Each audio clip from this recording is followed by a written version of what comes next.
প্রয়োজনের থেকে বেশি পেয়ে গেলে মানুষ অবহেলা করতে শুরু করে। তাই প্রয়োজনের থেকে বেশি দিতে নেই। বন্ধুত্ব যতই গভীর হোক না কেন, নিজের জীবনের কিছু ব্যক্তিগত কথা বলতে নেই। কারণ একটা সময় দেখবে জীবনের সেই ব্যক্তিগত কথা নিয়ে তোমায় আঘাত করবে। পাতার রং ঝরার আগে বদলে যায়, আর মানুষের বদলানোর আগে কথার ধরন বদলে যায়। শুধু ছেড়ে যাওয়াকে ঠকানো বলে না, পাশে থেকে অভিনয় করাকেও ঠকানো বলে। মেনে নেওয়ার মানিয়ে নেওয়ার একটা সীমা থাকে, সেটা অতিক্রম করলে মানুষ মুখ খুলতে বাধ্য হয়। কাউকে ঠকিয়ে দুদিন খুব মজা করবে, কিন্তু মনে রাখবে ঈশ্বর যেদিন ঠকাবে সারা জীবন দুঃখের সঙ্গ নিতে হবে। পৃথিবীতে সবচেয়ে বড় বেঈমান হচ্ছে সময়, যা একবার চলে গেলে আর ফিরে আসে না। সবচেয়ে স্বার্থপর হচ্ছে সুখ, যা বেশি দিন থাকে না।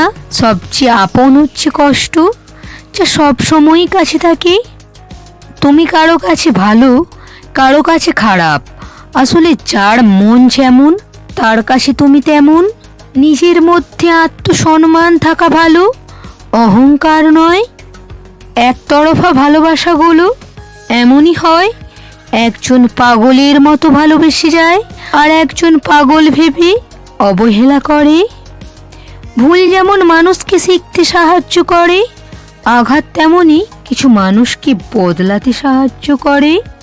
অসম্পূর্ণ গল্প সবারই থাকে, কেউ ভুলে থাকতে চায়, আবার কেউ বা আঁকড়ে ধরে থাকতে চায়। আজকাল তুমি যত বেশি ভালো থাকবে, ততই বেশি খারাপ সময়গুলো তোমার সামনে চলে আসবে। কিছু মানুষের কষ্টের তীব্রতা এতটা বেশি হয়, সে না পারে কিছু বলতে আর না পারে চিৎকার করে কাঁদতে। চৌবনে কাকো সুন্দর, শ্রাবণী নদীও কুমারী। ক্ষমতা থাকলে মিথ্যে কোথাও বাণী, শক্তি আর টাকা থাকলে মূর্খরাও জ্ঞানী। সহ্য শক্তি বেড়ে গেলে মানুষ কাঁদে না আর। মানুষ চিনতে পারা পৃথিবীর সব থেকে কঠিনতম কাজ। চোখের নিজস্ব কিছু ভাষা থাকে, যেটা বুঝার যোগ্যতা সবার থাকে না। সবাই অপেক্ষা আর বিশ্বাসের মূল্য দিতে পারে না। কষ্ট তো তখনই হয় যখন ঝগড়া করার সময় ভালো ভালো পয়েন্টগুলো মাথায় আসে না। অতি প্রিয়রা কুয়ার মতো হও, দেখা যায় কিন্তু ছোঁয়া চায় না। বন্ধু যতই খারাপ হোক না কেন, তাকে কখনো ফেলে দিও না। মনে রেখো, জল যতই নোংরা হোক না কেন, সেই জল দিয়ে আগুন নেভানোর কাজে লাগে। যার মস্তিষ্ক রাগের পাহাড়, তাহার মস্তিষ্কই ভালোবাসার শৃঙ্গ। জীবনে সুখী হওয়ার জন্য গোটা পৃথিবীর দরকার হয় না, দরকার হয় একজন মনের মতো মানুষ।